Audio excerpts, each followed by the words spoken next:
Bom, eu sou Vanessa Borges, sou presidente do Instituto Movarte, sou também conselheira de assistência social, conselheira de política pública cultural, ex-presidente, né, do Conselho Municipal do Idoso, vice-presidente da Confederação Brasileira de Dança em Cadeira de Rodas. E hoje eu agradeço demais a participação de vocês aqui presentes, viu? E é um prazer enorme estar aqui. Gostaria de chamar um dos nossos convidados, é a Silvia, nossa psicóloga, Silvia Catarine Ávila de Souza.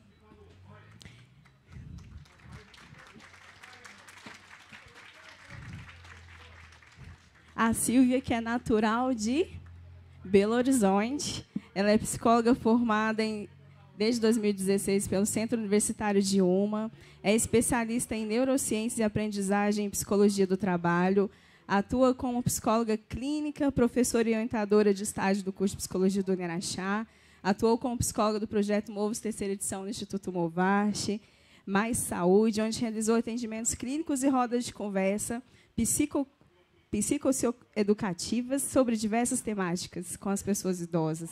Escreveu projeto de pesquisa sobre o contexto escolar, saúde do docente, artigo de especialização, atuação de psicólogo, uma reflexão sobre o trabalho e subjetividade. É um prazer estar aqui com você. A nossa segunda convidada, Nilza Contato Balieiro.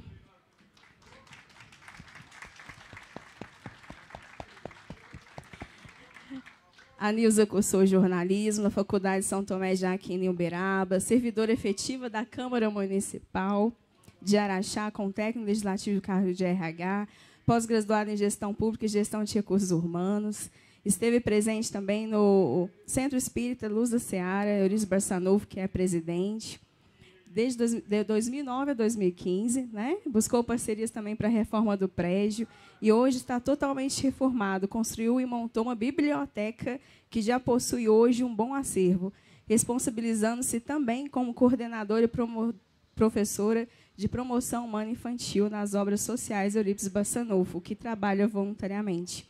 Hoje, a instituição possui 3 lares de moradia para pessoas idosas, respectiva no bairro Santo Antônio, Vila Estância e Leda Barcelos. Contribui também com os usuários da Casa de Sopa Eurípides Barçanufo e seus departamentos. Que bom você aqui, viu, Nilzinha? Está aqui também um pouquinho do pessoal, né, das obras sociais Eurípides Barçanufo. E nosso querido e terceiro convidado é o doutor José Sebastião Chaerdib, bacharel em Direito pela Faculdade de Direito do Triângulo Mineiro de Uberaba, já foi professor de História da República da Faculdade de Filosofia, Ciência e Letras em São Tomás de Aquino de Uberaba, diretor jurídico do Instituto de Orientação Cooperativas Habitacionais, advogado credenciado da Caixa Econômica Federal, assessor da Câmara Municipal de Araxá, assessor jurídico do município de Santa Juliana, membro do Tribunal de Ética e Disciplina da Ordem dos Advogados do Brasil, exerce de forma perseverante a advocacia na cidade de Araxá e região, cujo escritório é integrado pelos filhos Dr. Bernardo e Dr. Fernando José Chaerdib, que também receberam sua formação jurídica em Uberaba, agraciado com a comenda professor Edson Prata, conferido pelo IENGESA e 14ª Subseção de Uberaba, homenageado pelo Diretório Acadêmico da Faculdade de Direito do Uniaraxá, com atribuição em seu nome pelo Centro Acadêmico da referida instituição.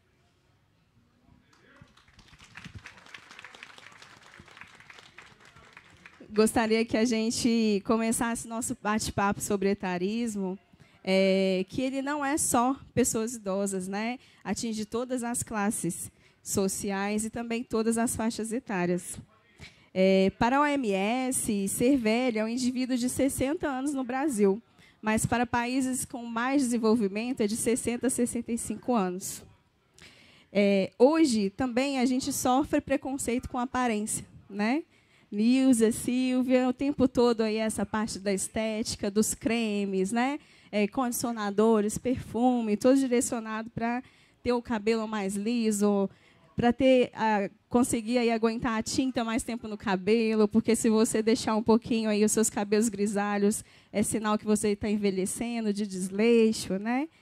E já os homens não, quando já tem os cabelinhos mais brancos, né, seu José, já é um sinal de já mais charmoso, né, mais empoderado, trazendo exemplos do nosso dia a dia, que quem nunca ouviu falar no formato de elogio, nossa, você não aparenta ter a idade que você tem, nossa, como o seu corpo está muito bom para você.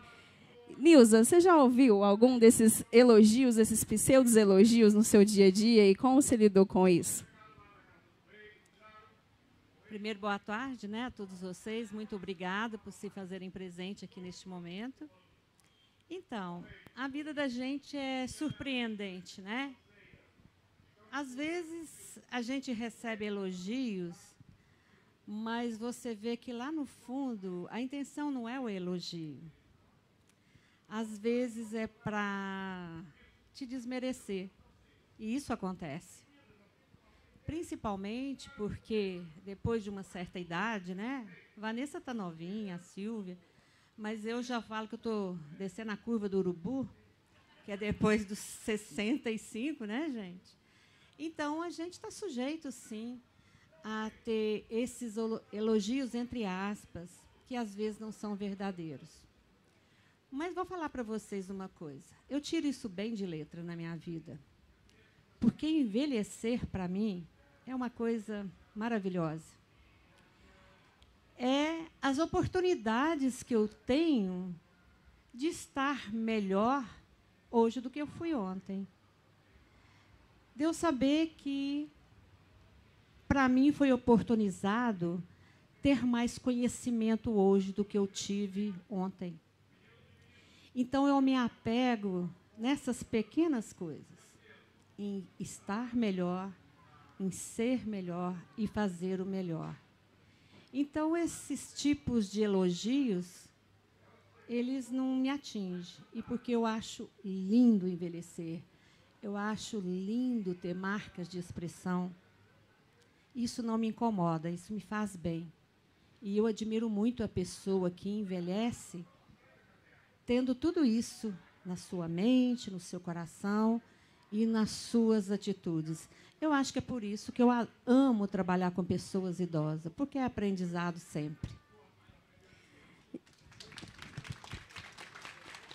Agora tem uma mudança de virada de chave muito grande, né? Porque até em 2060 vamos ter mais pessoas idosas do que criança e adolescente. Então o mercado está muito aquecido, né?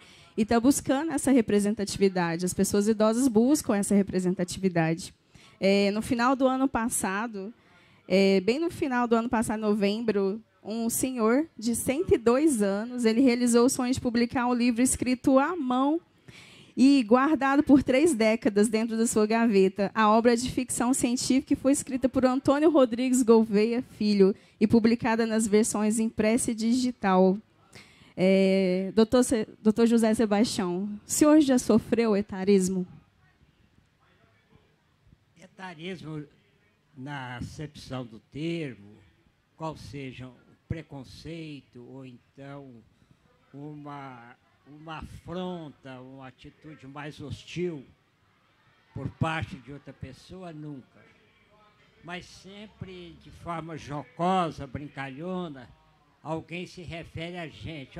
Você já mudou um pouco, você já dobrou o cabo da Boa Esperança, você está se sentindo bem, você tem alguma doença, isso sempre ocorre.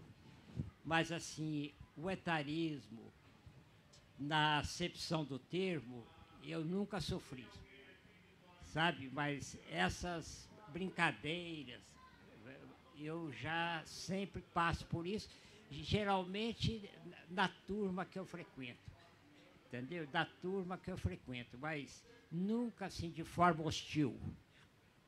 Mas a gente tem que ir levando, tem que aceitando a vida, uma fase de vida maravilhosa, em que a gente reuniu muita experiência e vê a vida de outra forma. Então, para mim, o etarismo nunca me atingiu. Silvia, nesse contexto, como que a gente pode perceber o etarismo no nosso dia a dia não por vezes com malícia, né? Às vezes na brincadeira, na amizade, mas sim tentando denigrir, né? Uma forma de preconceito. Primeiro, boa tarde a todos. Quero agradecer o convite de estar aqui hoje. Então, quando a gente fala do etarismo, né, a gente percebe que ele pode ser implícito ou explícito, né? Muitas das vezes, a crença social sobre o envelhecimento vai influenciar como as pessoas percebem esse envelhecimento.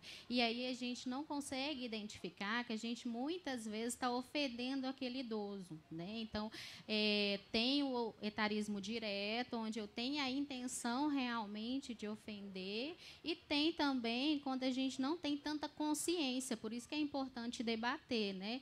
E a psicologia vai trazer uma ideia do envelhecimento, né, que ele é um processo contínuo e que não é simplesmente pensar no envelhecimento como declínio, falta de produtividade, pelo contrário, entender o processo do idoso, do envelhecimento, dessa forma de aprendizagem, de experiência, né, de valorizar as habilidades. Então, quando a gente pensa nesse sentido, pode sim influenciar a saúde mental do idoso, influenciar num todo essas questões, né, quando o etarismo está envolvido no nosso dia a dia. Por isso que é importante a gente debater, né, falar sobre, para que a gente tenha consciência, né, do nosso lugar e até da própria pessoa idosa consiga ver também, né, porque isso afeta diretamente a saúde.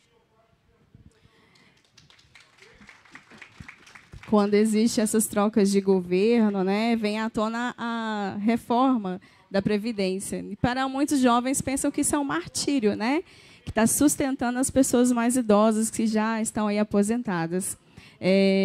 Seu José, o senhor acha que falta educação melhor para saber seus direitos e deveria ser um compromisso de todas as gerações, esse comprometimento, e não ter essa resistência da reforma da Previdência? Eu acho que se tem que pensar, acima de tudo, no interesse da coletividade. Aquilo que interessa à coletividade. Tanto a questão do etarismo, quanto também a questão de respeito à pessoa idosa, tem que passar, antes de tudo, pela educação de qualidade. É somente pela educação de qualidade, pelo desenvolvimento moral da sociedade, é que nós poderemos, de alguma forma, superar essa questão. Porque o Brasil carrega, como nós sabemos, uma pesada herança de atraso social. E é preciso superar isso. Superando essa fase, nós também saberemos superar essa questão especificamente. Porque eu costumo dizer o seguinte, a par desse arcabouço legal que temos de proteção aos direitos fundamentais do idoso, é preciso levar em conta também que esses direitos são importantes. A Lei 10.741, editada em 2003, em outubro de 2003, ela veio muito boa hora para resguardar os direitos e interesses da pessoa idosa. Mas, acima dessa questão normativa legal, eu acho que tudo aquilo que nós buscamos, toda e qualquer solução para esses problemas sociais, só virão pela educação de qualidade. Agora, especificamente com relação à sua pergunta, eu não acredito que haja uma reação contrária a isso, porque tudo tem que ser pensado em benefício da coletividade. É pensar que amanhã vai ser nós, né?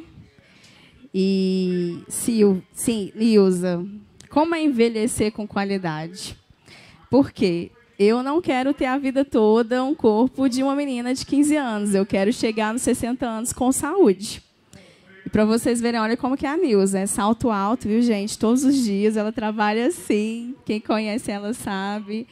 E muito dinâmica, né? Muito habilidosa, está sempre disposta a sempre produzir mais e mais. Como é envelhecer com qualidade? Bom, para envelhecer com qualidade, você tem que querer. Mas eu acredito que na minha família, na minha essência, eu tenho um exemplo muito grande, que é minha mãe. A minha mãe, desde sempre, nós somos 3 irmãs e 2 irmãos, ela nos ensinou que deveríamos cuidar de nós. Minha mãe, uma pessoa simples, mas que tinha o capricho de passar babosa nos nossos cabelos para ficar com o cabelo bonito. Ela mesma fazia limpeza de pele nas filhas com creme de alface para a pele ficar bonita, né? Então, a gente tem isso como uma cultura familiar. E eu sou assim, e minhas irmãs também são assim. A gente foi criada dessa forma, que, ao acordar, você já tem que estar bem, tem que passar um batonzinho, tem que se cuidar. E a minha mãe, esse mês, dia 15, ela faz 95 anos. Com pele de boneca, corpinho de boneca, cabelinho branquinho, mas de uma sublimação de alma que vocês não têm noção. Então, a gente foi criada desse jeito, né? De estar sempre com o cabelinho arrumado, com a Maria Chiquinha ou com o rabinho. Então, isso é uma cultura que nós trouxemos da criação, né? Pela mãe. E o tempo depois vai cobrando da gente que essa verdade é necessária. Por quê? Se nós estamos bem, não digo que você tem que estar chique, você tem que estar bem. Você tem que ter o capricho do batom. Eu já sou batom vermelho, minhas irmãs já é o batom mais clarinho, mas se torna uma vaidade que faz bem, né? E eu, quando ainda vejo pessoas sem batom, eu falo, cadê o batom? Porque isso passou a fazer parte da minha vida, né? Esse autocuidado. E a gente só consegue estar bem e ser feliz quando você se olha no espelho, né, psicóloga, e fala, eu te amo.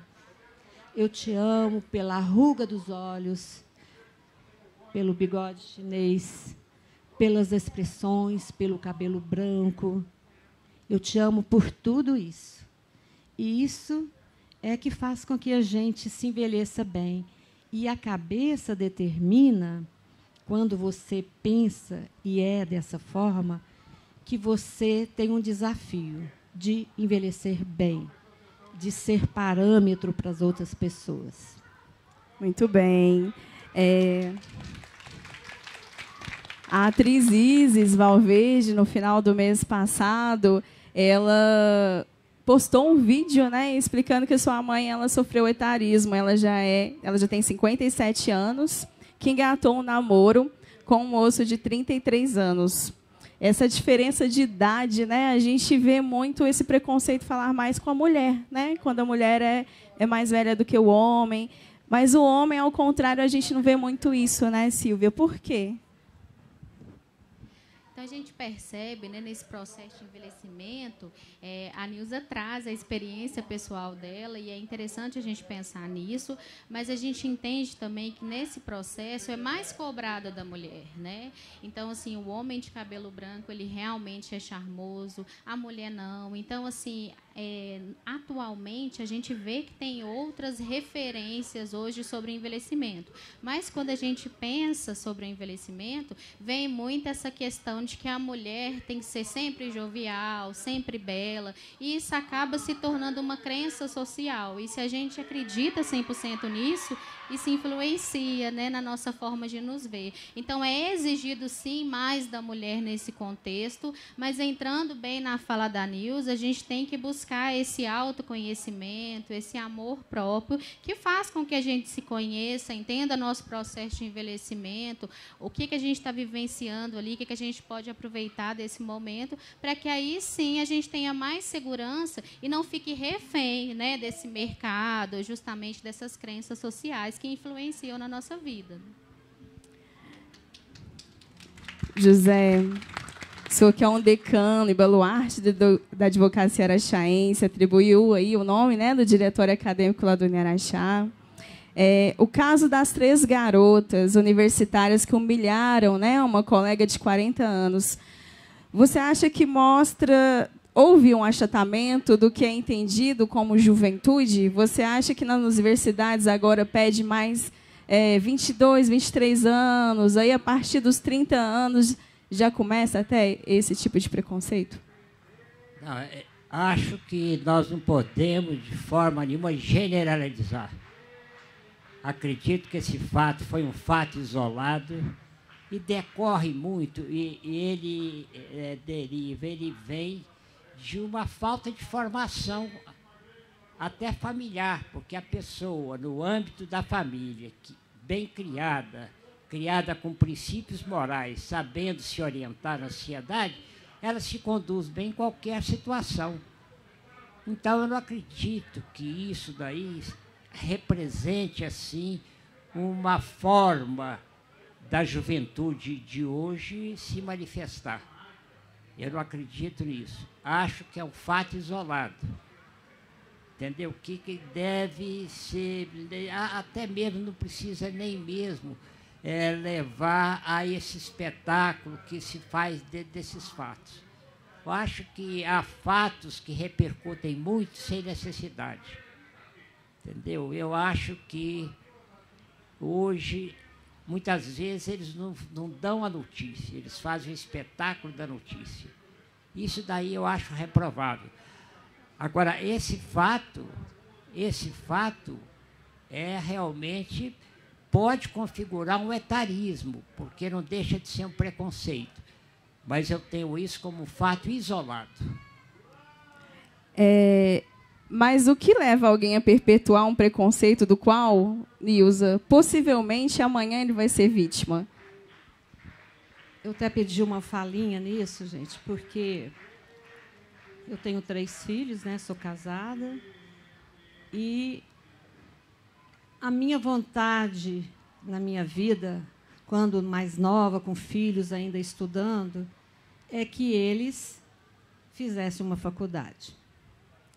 E eu e meu esposo, Carlos Dedés, a gente ainda não tínhamos uma graduação. Então, nós fizemos de tudo para os nossos filhos se formarem. Meus filhos se formaram. Carlos Edésio fez direito na mesma época que os meninos estavam estudando.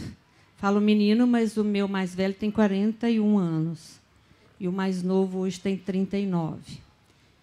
E aí, eu já tive uma conversa com Deus e falei, Deus, eu queria muito estudar e formar, mas provavelmente agora eu não vou poder.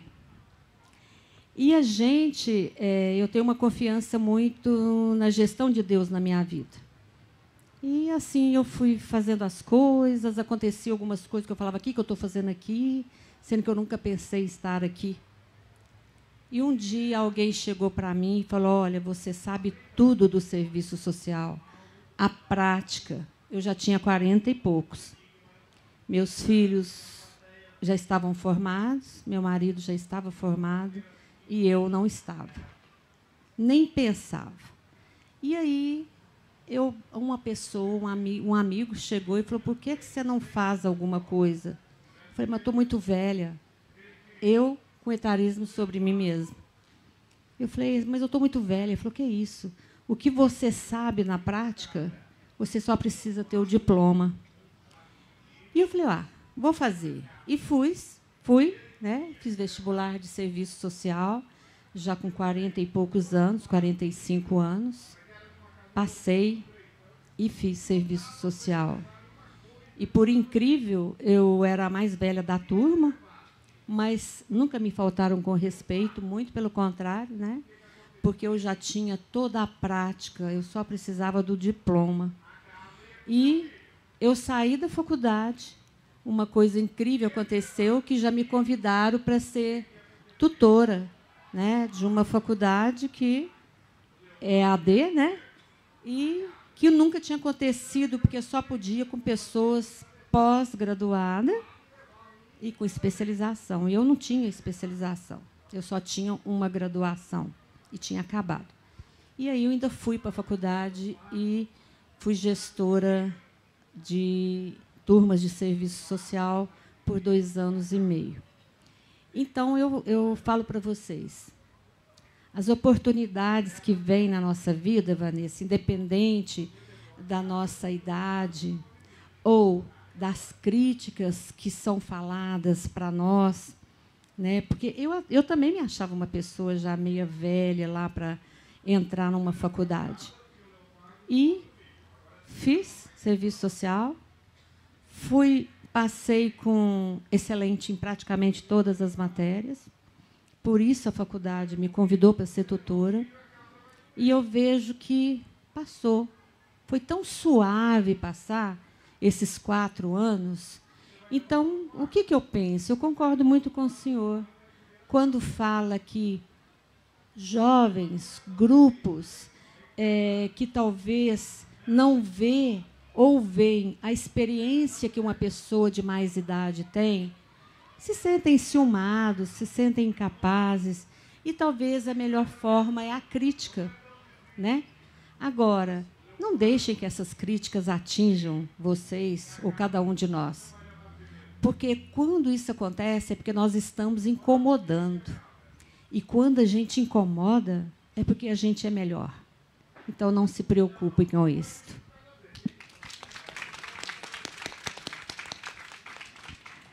Falou tudo a Nilza. Eu que faço direito, né? Estou no 6º período e eu sou uma das mais velhas da minha sala, né? Então, às vezes, quando eu falo alguma coisa, opa, mas você já não tem mais idade para isso. Olha a sua idade.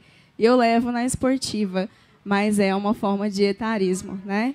E em Araxá, hoje, a gente tem 16 mil pessoas idosas, né? Mais de 4.631 pessoas idosas com deficiência.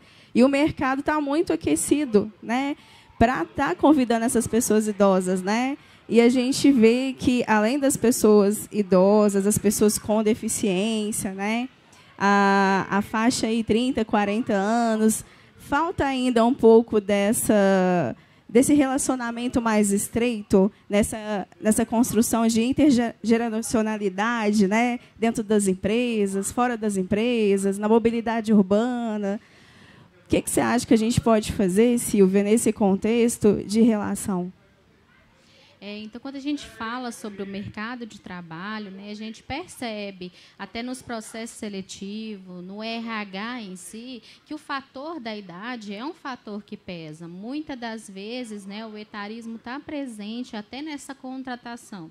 E aí a gente vê hoje um movimento diferente quando a gente fala sobre essa questão geracional, né? Como que é importante o jovem estar próximo dos idosos, ter esse contato entre gerações, para justamente, igual a Nilza pontuou, que eles possam, sim, ao invés de criticar, conhecer mesmo essa realidade. Então, hoje, se a gente pensar nas instituições, a gente vê que tem que ter um processo de humanização, plano de carreira para essas pessoas, relocar ou até criar vagas, né? Então, a gente tem aí algumas empresas, a Vivo, por exemplo, a Mature, são empresas que têm aí ideais de manter o idoso e até de contratação também, né? Tem um programa específico. Então, isso é muito importante a gente saber e ver também que o mercado está mais aberto, né? O uso da tecnologia, os idosos também conseguem fazer isso. Então, as empresas também têm que se capacitar, justamente porque a população idosa vem crescendo também e a gente tem que entender que a gente tem que se conscientizar e também preparar para receber essas pessoas, né? Então, tem uma estimativa que até 2050 a gente vai ter um aumento muito grande, né? De mais de 33 milhões de idosos no Brasil. Então, a gente tem que ver que os idosos vão ser a população mais majoritária, então a gente tem que entender essa preparação para receber, tanto das instituições do mercado de trabalho, quanto também da sociedade em si, do nosso papel social. A gente vê que quando é os homens e pergunta, mas como na sua velhice, quem vai cuidar de você, né? A maioria dos homens, minha esposa, minhas filhas. Aí, quando você pergunta para as mulheres, né, a maioria das pesquisas mostram as minhas amigas que me levam no médico, que me ajudam na consulta, né, que me ajudam ali a guardar um repouso, que vai arrumar a casa para mim, né? E você vê que o homem não, né? O homem já está ali mais dependente da mulher, dos filhos. E, Nilza, nessas diferenças mais significativas que você percebe nas obras sociais de Eurípides Bassanufo, nessa manifestação de etarismo, né? A gente sabe que as obras sociais de Eurípides Bassanufo são casas-lares, né?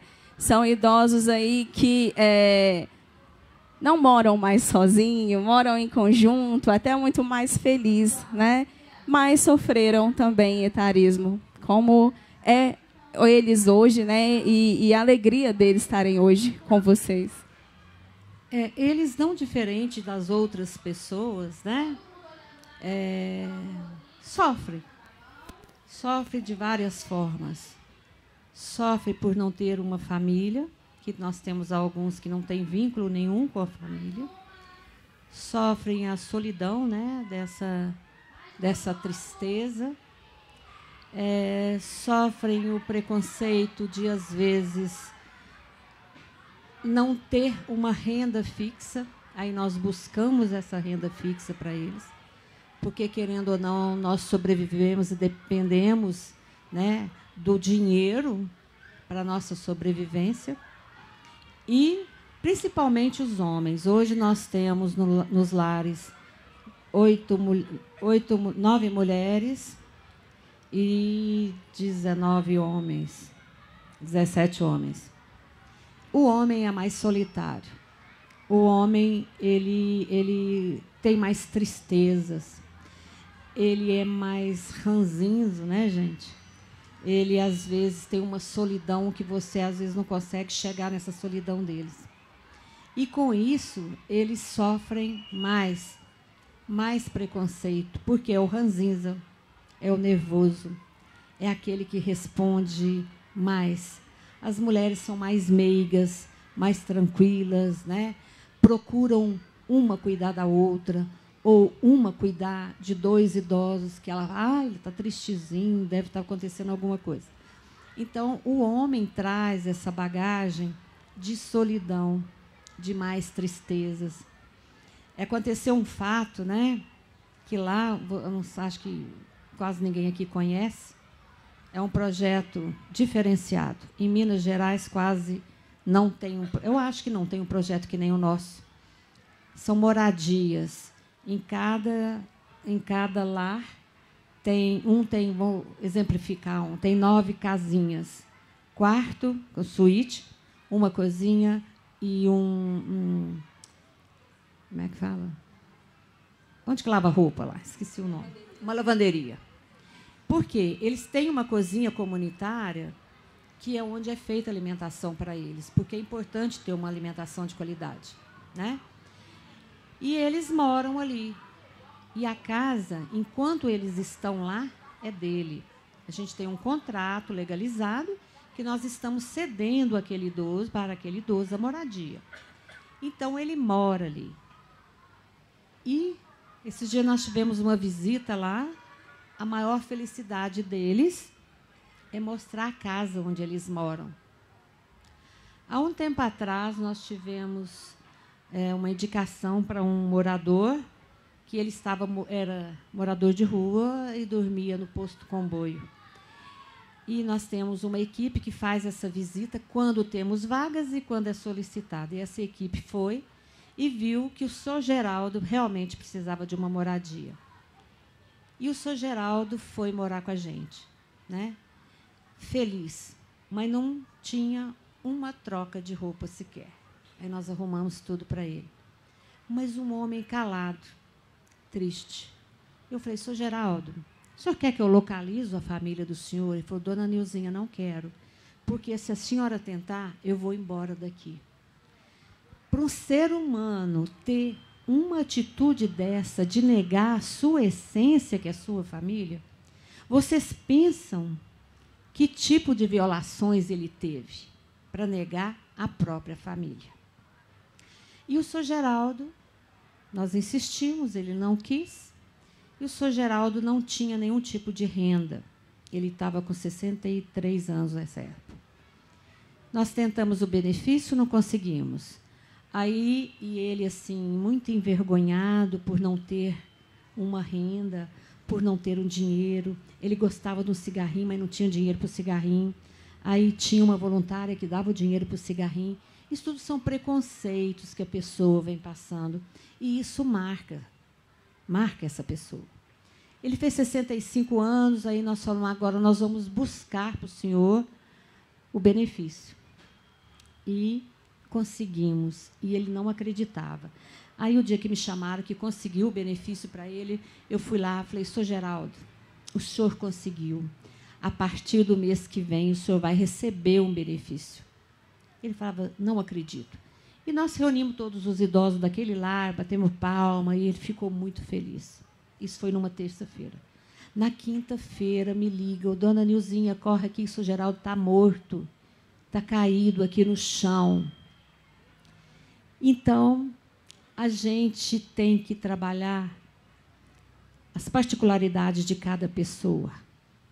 Cada pessoa é um ser único e merece ter o respeito, e merece ser respeitada. E nós, como cidadãos de bens, devemos, em oportunidades, porque as oportunidades, para nós, elas aparecem na nossa porta. E vocês pensam, ele não pegou nem o primeiro benefício dele. E era o sonho da vida dele. O sonho da vida dele não era encontrar a família dele, era ter a independência financeira dele de um salário mínimo. E ele não conseguiu. Então, o que eu acredito, que nós estamos aqui neste planeta para ser um diferencial. Que sejamos um diferencial positivo. Porque as oportunidades, elas batem na nossa porta. Nós é que temos que ter a sensibilidade para abrir essa porta grande do nosso coração e fazer a diferença para aquele outro ser que está ali. E a gente vive isso o tempo inteiro na entidade. Existem, sim, problemas, às vezes, íntimos lá dentro, particulares. Um não aceita o outro por alguma razão, mas aí a gente tem um intermediador, que é meu marido, que é advogado, é mais durão, eu sou mais coração. Ele que vai lá e tenta resolver, né? Porque é o ser humano, gente. Nós estamos aí susceptível, né? Hoje nós estamos bem, amanhã nós não estamos. Assim, é o ser humano. Não são eles, não são os idosos. A criança é assim, o jovem é assim, o adulto é assim. Então, nós temos que ter esse olhar diferenciado. Né? E esse olhar diferenciado é o que a gente procura ter com os nossos moradores e com os idosos que a gente atende nas casas, né? Que a gente atende também. A Nilza é uma das percursoras, né, na construção do Conselho Municipal do Idoso em Araxá. Então, ela estudou, ela pesquisou, assim como eu estou vendo a Cíntia aqui presente. Nós também estudamos, pesquisamos, né, Cíntia, para o Conselho, hoje em dia, Municipal de Política Cultural. E o tanto que é importante os projetos, né, através dos fundos municipais. Hoje a gente tem aqui a Movate presente, que hoje a gente tem 2 projetos, né, o Movas, terceira edição, Mais Saúde, Mais Cultura. E, às vezes, a atividade é 1 hora, 11 horas, as pessoas já estão lá, né? E, assim, a segunda casinha. E a gente conseguiu fazer atividades que eles conseguem chegar às 7 horas, sai 11, chega 1 da tarde, sai às 6, 7 horas da noite, né? Com várias atividades diferentes, tem lanche, né? Marli, Maria também ajuda. E isso faz com que a gente continue vivo, né? Produtivo, feliz. E o José Sebastião Chayadib, ele tem um exemplo magnífico para nós, né? Hoje eu passei no escritório dele, ele já tinha saído, mas muito atuante, né? E qual é o segredo? Fala para nós nessa construção de produtividade, para a gente estar sempre assim animado, dinâmico, sem perder energia, o foco. E o senhor ainda muito atuante, né, no âmbito jurídico. Eu acho que fundamental é a pessoa gostar de si mesma e ter um objetivo na vida. Não é porque chegou numa certa idade, ela tem que parar, ela tem que entregar os pontos. Isso é um absurdo. Se você está vivo, está respirando, tem fé em Deus e tem um objetivo na vida, você tem que continuar trabalhando. Eu acho fundamental. Porque dizem até que quando você para de trabalhar, principalmente com relação ao homem, você fica em casa e perde o nome. Você passa a chamar Jaque. A mulher fala, já que você não está fazendo nada, vai ali. Já que você não está nada, busca um leite ali na padaria. Já que... Então, a gente não pode ser Jaque. A gente tem que trabalhar, tem que lutar, porque não tem almoço de graça. Não tem almoço de graça, você tem que levantar e trabalhar. Até porque é uma forma de agradecer a Deus. Entendeu? É muito importante. Eu queria aproveitar também a oportunidade e fazer um comentário com relação à fala da senhora agora, dessa proteção que foi dada ao seu Geraldo, que ele estava no posto comboio, não é isso? E vocês foram lá sem que ele pedisse. Isso daí confirma a frase que eu conheço, de que a verdadeira caridade é aquela que abre a porta antes da pessoa pedir. Vocês estão de parabéns, viu?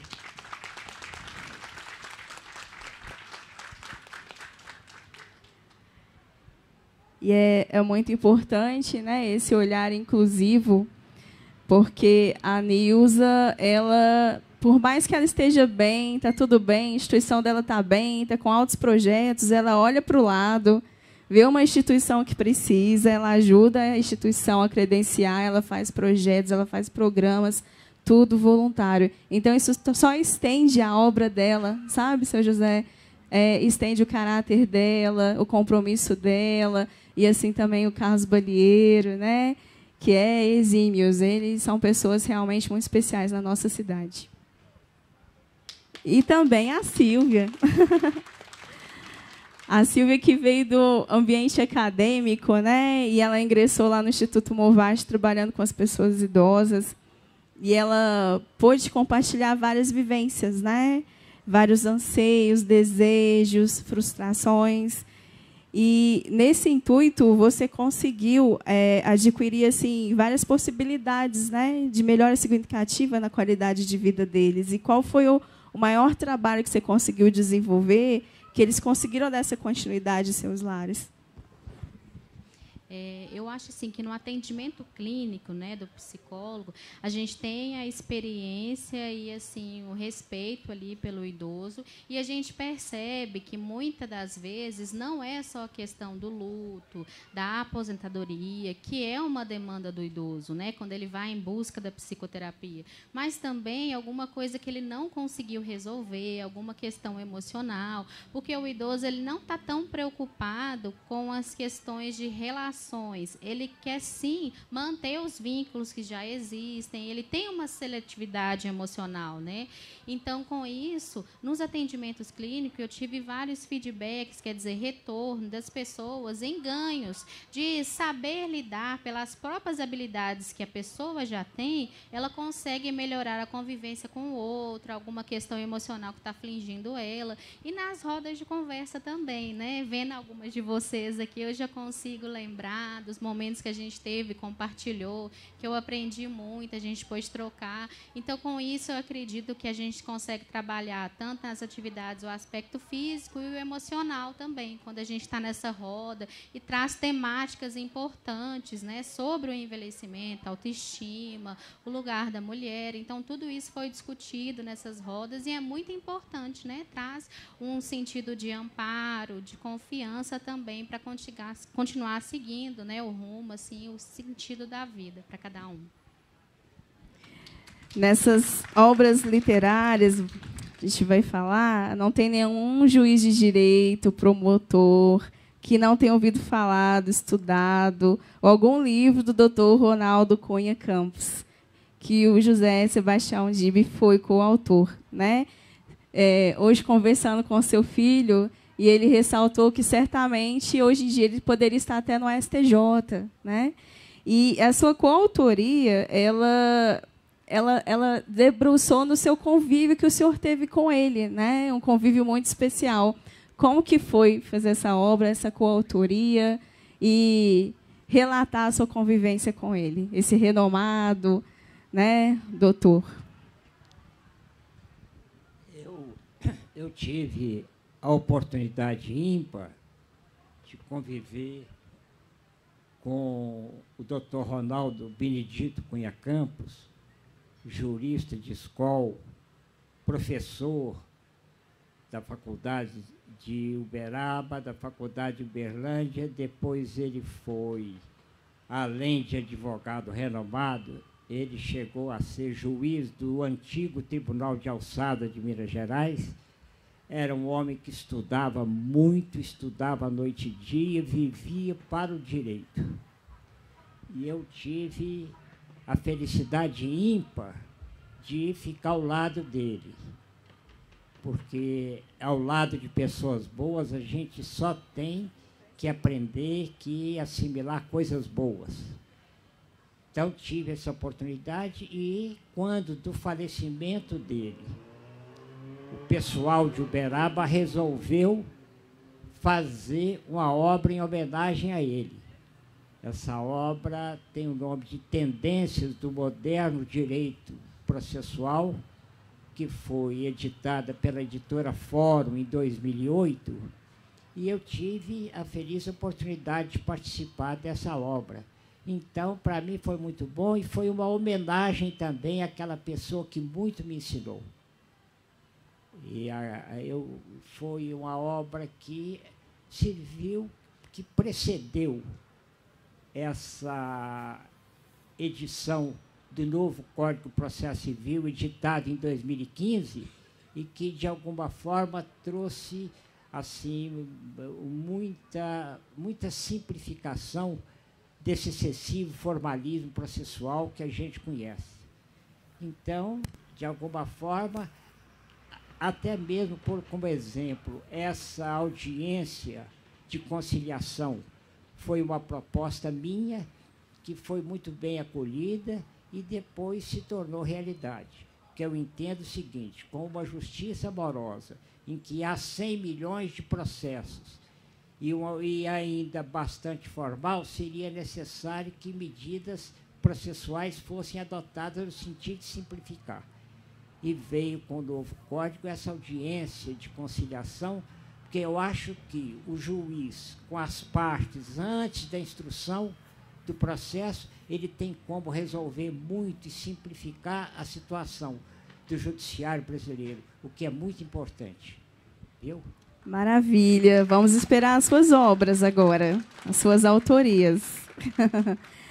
Nilza, a gente faz muitos projetos, né? Eu falo que cada projeto é um diagnóstico desmiuçado, né? Que ali a gente traz as histórias, as vivências das pessoas idosas para a gente agraciar, né? Tentar amenizar um pouco aí da vida deles nesses projetos que engrandecem todos os dias. Mas eu sei que você também está escrevendo um livro, né? Uma história muito bonita. Conta para a gente. Bom, esse livro, na verdade, gente, está sendo um desafio na minha vida. Eu sou tão envolvida nessa entidade, Obras Sociais Eurípides Barçanufo, que ela começou com a família do meu marido, uma família espírita kardecista, por uma necessidade de pessoas que iam na casa dessa senhora e pedia alimentos. E depois os lares foi por uma necessidade de um conhecido carente que precisava de moradia. Então, essas pessoas fundadoras, elas já estão no outro plano espiritual. E eu estou escrevendo esse livro, sim, mas está sendo bem um desafio, porque é uma história. E a história você não cria, você tem que ter dados reais. Então, assim, ela já tem um esboço, né? Eu estou buscando mais informações dos mais idosos que fazem parte dessa família, para mim estar colocando. E eu vou começar agora uma parte, que foi por causa dessa parte que eu comecei a escrever, que é a vida de cada um. Se vocês tivessem um tempo para escutar a história de cada um dos moradores, vocês vão ver que nossa vida é um mar de rosa. Cada um tem uma história, tem um sofrimento, tem as alegrias, sim, mas é marcada por muitas tristezas. Então, a minha intenção não é nem a Nilza escreveu, não. é para oportunizar para as pessoas que a gente pode fazer a diferença. Porque quando você convive com eles e sabe a história de cada um, você compreende por que ele é daquele jeito. Né, psicólogo? Então, é isso que eu quero. Eu quero dar para eles também a oportunidade de fazer parte, de protagonizar a vida deles nesse pedacinho de folha que a gente está tentando aí escrever. Mas é uma coisa muito simples, né? Mas vai ser verdadeira, vocês podem ter certeza. Vai ser uma história verdadeira de fatos, de pessoas que estão ali fazendo parte e viveram aquela realidade. Então, é isso. Ah, vai ser lindo. Eu quero estar aí fazendo o projeto, viu? Para a gente estar contemplando várias e várias edições, estar presente. E precisa ter uma obra marcada assim, da obra social de Luiz Barçanufo. É uma verdadeira Suécia, viu? Para quem não conhece, as Casas Lares é uma Suécia aqui em Araxá. E as histórias, igual a Nilza contou, né? Cada um tem a sua história, a sua trajetória de vida, né? E não é a sua idade que conta quem você é, o que você faz, como você viveu, a experiência que você já teve. Não existe comparação, né? E nos seus artigos, nos seus TCCs, nos seus projetos de pesquisa, você escolheu todos aqueles temas por aptidão, perfil, ou porque realmente é aquilo que você visualizava que precisava no momento? E um livro vai vir também? Pois é, né, Vanessa? Essa do livro é uma promessa para nós duas, né? A gente tem que realmente cumprir. A Vanessa me convidou para escrever um livro, né? E eu estou aí na cola dela para a gente conseguir desenvolver. E, assim, quando eu penso nessa produção acadêmica, né, então começou muito pela área escolar e depois eu me ingressei na área acadêmica. Então, de alguma forma, persistir nesse objetivo. Não era um objetivo inicial, sempre trabalhei mais com clínica. E depois, né, que eu tive contato com o público idoso, eu me identifico e me identifiquei muito. E gosto de trabalhar com os idosos, né, com os adolescentes. É um público que eu acho que tem muito a ensinar e aprender. Então, a psicologia ela está na minha vida, no meu dia a dia, o tempo inteiro, né? Então, acaba que essas áreas iniciais, que a gente escreve um TCC e faz uma especialização, depois elas continuam a perpetuar também, né? A área escolar, educacional, saúde do trabalhador, a subjetividade que a gente falou aqui, né? Que é esse lugar nosso histórico, da nossa construção como pessoa. Então, tudo isso está envolvido, de certa forma, na nossa atuação, na minha atuação profissional. E aí eu aprendo muito, né, ouvindo vocês e estudando também sobre o etarismo, que nós profissionais, né, da área da saúde temos também que pensar formas de lidar com os idosos e até questionar se a gente não está sendo etarista ao receber esses idosos, né, e muitas das vezes prestar atenção no que eles estão falando, né, ouvi-los ao invés de trazer já um pré-julgamento, né, já às vezes incapacitando esses idosos, né. Então, assim, está sendo uma experiência maravilhosa, tanto trabalhar com os idosos e estar aqui hoje também aprendendo com vocês. Alguém gostaria de fazer alguma pergunta? Gostaria de agradecer, viu, José, Sebastião Chayrdib, é um prazer, viu, estar aqui com você nessa mesa, nessa tarde de hoje.